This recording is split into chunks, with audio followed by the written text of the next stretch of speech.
sens large, la biodiversité.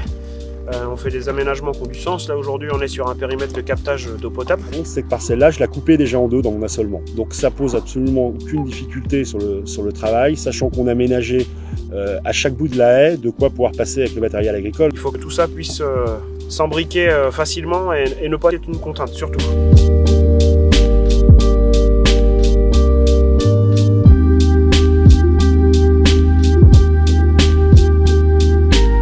En 2009, on est reparti avec une opération annuelle, une opération Sainte-Catherine, où on fait intervenir les 2 lycées agricoles de notre département. Le vrai intérêt, c'est de faire planter les arbres à des jeunes qui bien souvent, 20 ans après, se retrouvent à planter les arbres chez eux. C'est-à-dire que les gens chez qui on plante aujourd'hui, c'est des anciens élèves des lycées qui plantent des haies chez eux aujourd'hui.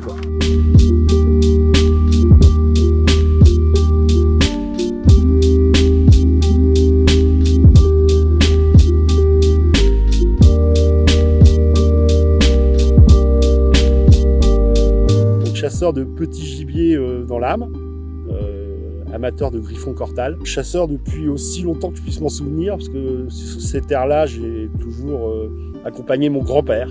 Aujourd'hui, dans le monde rural, les actions qui sont véritablement mises en œuvre pour la restauration des habitats, le monde de la chasse joue un rôle, on peut dire, un rôle essentiel.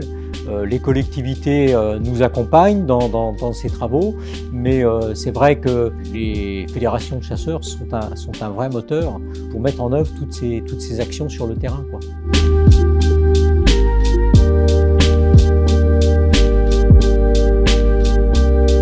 On a réussi à réinstaller depuis une bonne quinzaine d'années une belle population de faisans sauvages. Voilà, ça nécessite un peu de temps, un peu d'aménagement, donc des bandes de culture à gibier comme on pourra voir derrière nous.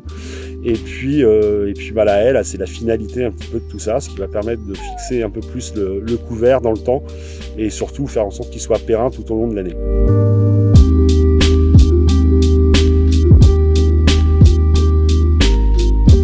Donc c'est financé par la Fédé. C'est important, il y a quand même du temps humain important. Une haie comme ça, c'est quand même 5 à 6 € du mètre linéaire. Aujourd'hui, pratiquement tout est biodégradable. On n'utilise plus du tout de plastique, ni pour les protections, ni pour la bâche. C'est du cellulose de maïs. Voilà, donc tout est biodégradable. Donc on essaye de vivre avec notre temps. Et sur les essences qu'on met, on est vraiment que sur des choses qui sont locales. Donc on ne fait pas des grands mélanges. On est sur 7, 8 essences maximum par haie. Plutôt sur des choses buissonnantes.